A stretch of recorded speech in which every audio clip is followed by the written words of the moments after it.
वायफळे खून प्रकरणातील मुख्य सूत्रधाराच्या 24 तासात आवळल्या मुसक्या.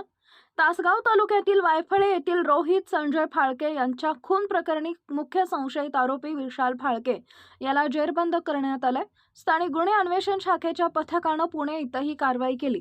खुनाच्या घटनेनंतर अवघ्या 24 तासात आरोपीच्या मुसक्या आवळण्यात या पथकाला यश आलंय.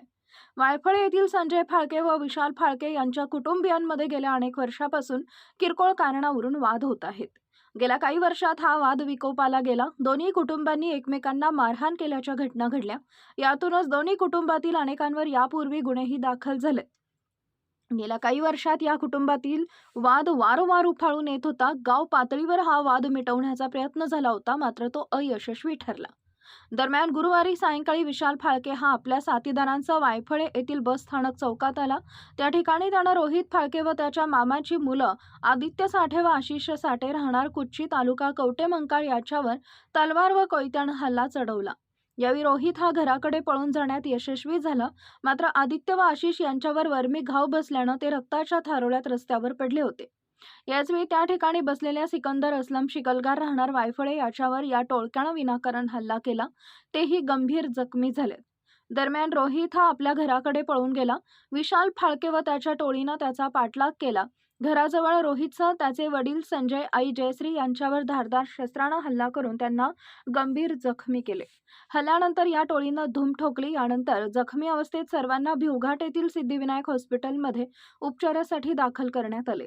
उपचारादरम्यान रोहित फाळके याचा मृत्यू झाला, तर जयश्री फाळके यांची प्रकृती अंत्यवस्था असल्यानं त्यांना मिरज येथील शासकीय रुग्णालयात पुढील उपचारासाठी हलवण्यात आले. इतर तिघांवर भिवघाट येथील रुग्णालयातच उपचार सुरू आहेत. या प्रकरणी विशाल फाळके यांच्यासह त्याच्या 5 ते 6 साथीदारांवर गुन्हा दाखल झाल्यानं युद्धपातळीवर विशाल फाळके व त्याच्या टोळीचा शोध सुरू झाला. अखेर अवघ्या 24 तासाच्या आत पुणे येथील भारती विद्यापीठ परिसरात विशाल फाळके यांच्या मुसक्या आवळण्यात आल्या. तो एका ठिकाणी येणार असल्याची माहिती स्थानिक गुन्हे शाखेला मिळाली.